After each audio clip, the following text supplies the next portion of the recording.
Sekondari Lukole,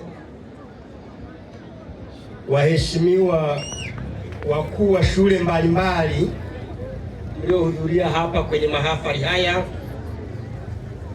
waheshimiwa wageni waalikwa mlioalikwa na uongozi wa shule kushiriki katika mahafali haya ya 16 ya kidato cha 6 mwaka 2026 Lukole, wapendwa wazazi wa vijana wanaohitimu kidato cha 6, wapendwa wanafunzi mnaohitimu kidato cha 6 mwaka huu, na hata wanafunzi wa kidato cha 5 mnaoendelea, na wasalimu kwa jina la Jamhuri ya Muungano wa Tanzania. Ninayo furaha ya pekee kujikuta kwamba leo mimi ndiye mgeni rasmi kwa mahafali haya. Niliyesimama hapa kwa nafasi yangu ya utumishi ni mchungaji katika kanisa Anglikana Dayosisi ya Kagera. Majina yangu ninaitwa Absalom Vyankende. Kwa upande wa shule ya Lukole,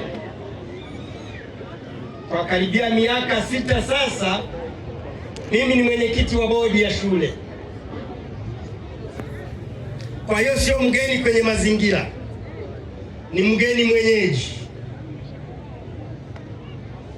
Uwepo wangu hapa umeiwakilisha bodi ya shule ambao kwa sababu zisizozuilika, wengine za kiafya, wengine safari za kikazi, na wengine masuala ya kifamilia, hawakuweza kufika, ila uwepo wangu umewakilisha wote, wako pamoja nasi hapa.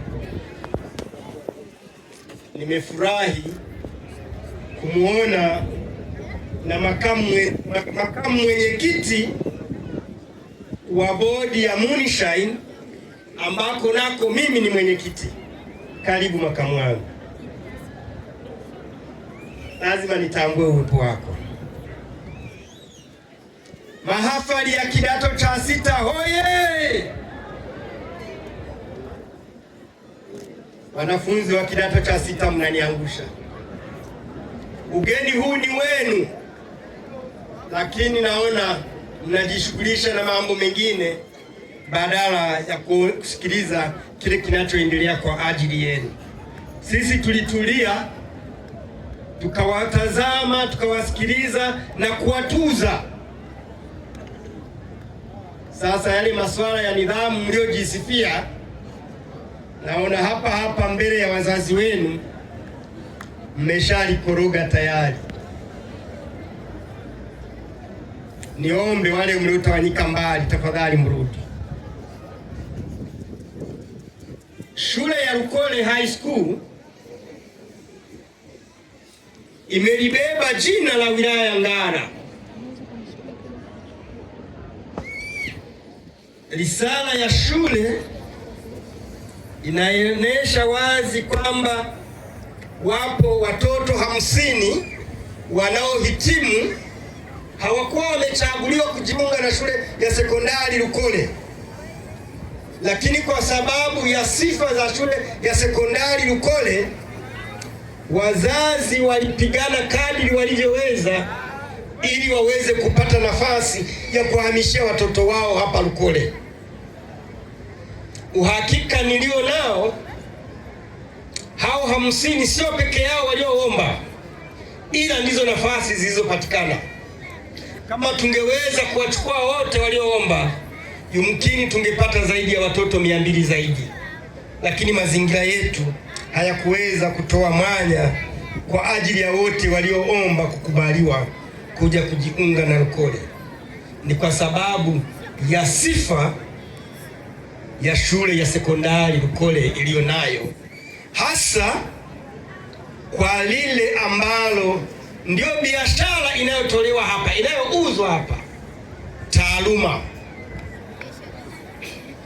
hawa wanafunzi wanaokwenda kuhitimu mwaka huu wamefanya mitihani ya moko.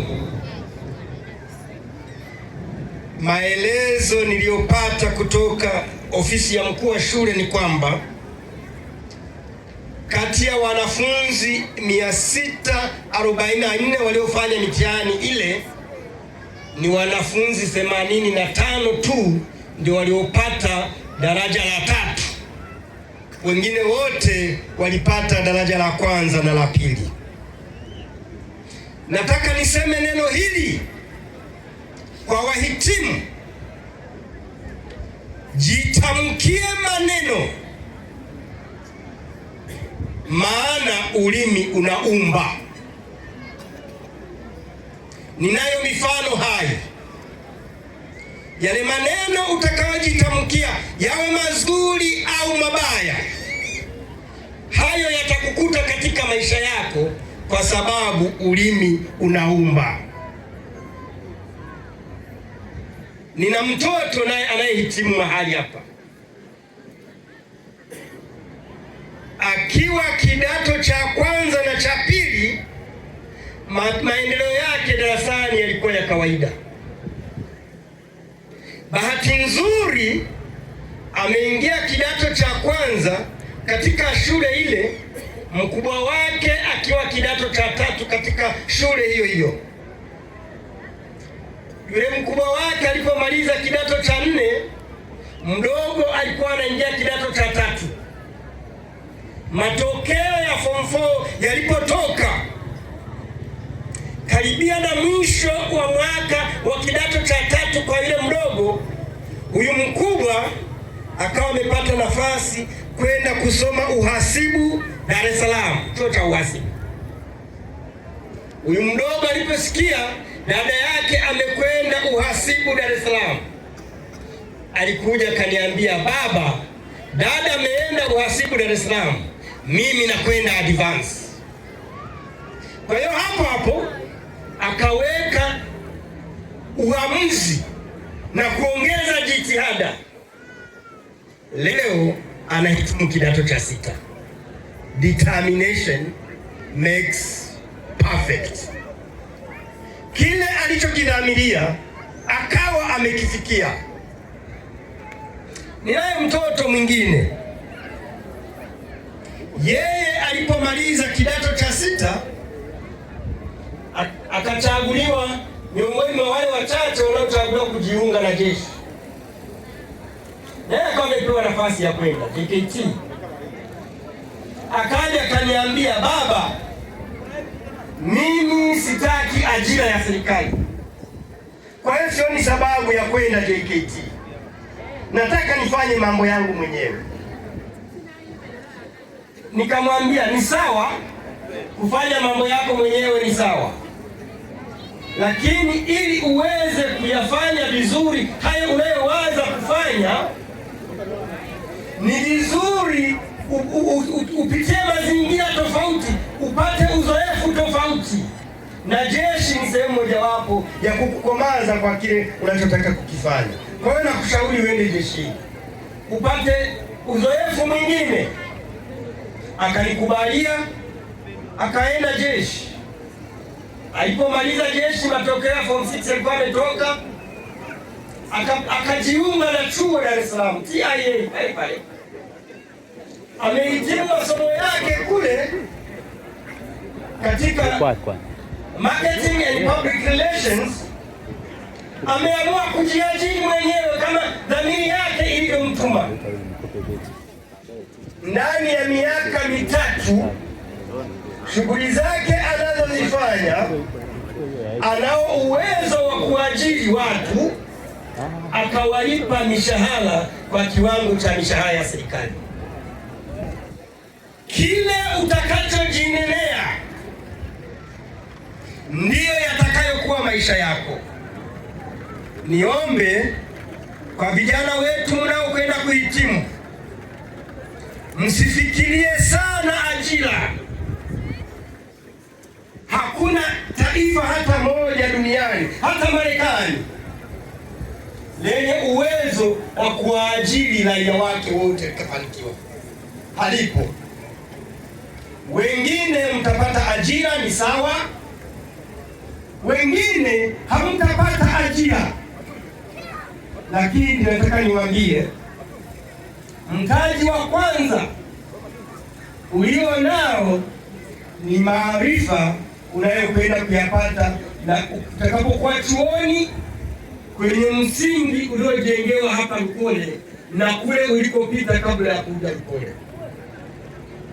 Mtaji wa pili ni afya ulio nayo. Kwa kutumia hiyo mitaji miwili, akili ulio nayo, afya ulio nayo, utakwenda kufanya mambo makubwa sana ukiweka nia na dhamiri safi. Naweza nikatoa mfano hapa.